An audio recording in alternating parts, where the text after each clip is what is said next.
ॐ भूर्भुवस्सुः तत्सवितुर्वरेण्यं भर्गो देवस्य धीमहि धियो यो नः प्रचोदयात्।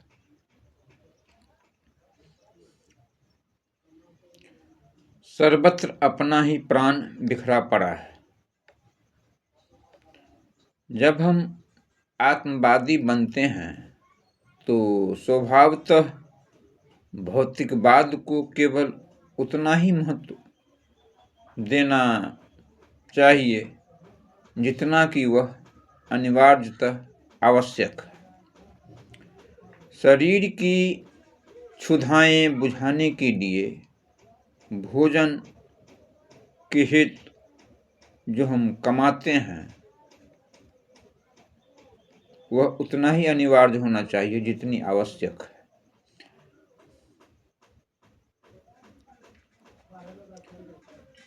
कुटुंब पोषण की वास्तविकता आवश्यकताओं के लिए सीमित धन कमाने की इच्छा हो तो उसे ईमानदारी से कमाया जा सकता है। शेखीखोरी और बड़प्पन की कामना से हम बहुत से बेकार की जरूरत, फैशन, अपव्यय, उत्सव आदि के खर्चीले भार अपने सिर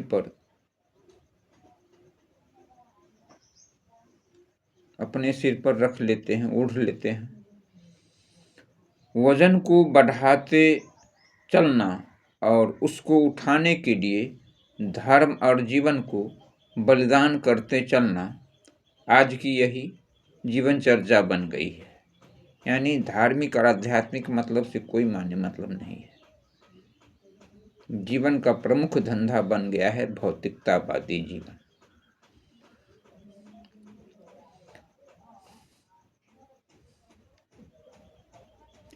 यदि सादा जीवन बिताया जाए, अपने अपरग्रही पूर्वजों की भांति आवश्यकताओं को सीमित कर रखा जाए, तो भौतिक आकर्षण के लोभ से सहज ही बचा जा सकता है।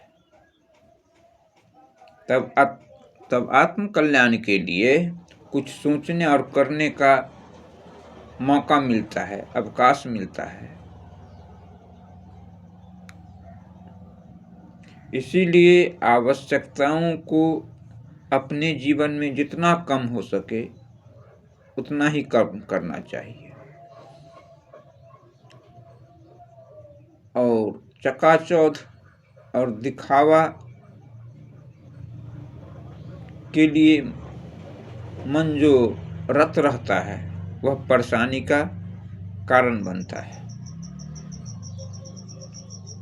इसीलिए आवश्यकताओं को कम करना और उच्च विचारों को हृदयंगम करना ही एकमात्र यह उपाय रह जाता है, जिसके सहारे हम आत्म कल्याण की ओर चल सकते हैं। सादा जीवन, उच्च विचार, यह आत्मवादी का प्रथम साधन है। आत्मवादी मैं क्या हूं,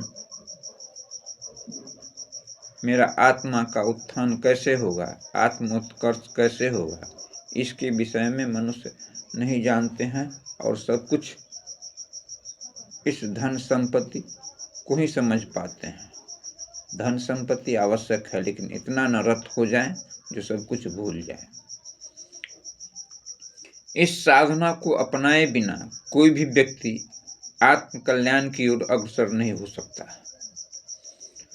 वस्तुओं की अपेक्षा गुण का मूल्य एवं सम्मान जब समझ में आने लगे, तब समझना चाहिए कि यह आत्मवाद का प्रकटीकरण हो रहा है।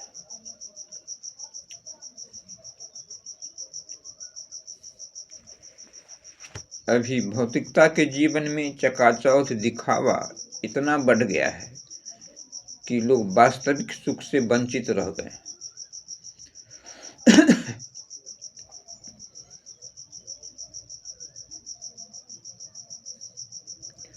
ओम नमस्ते।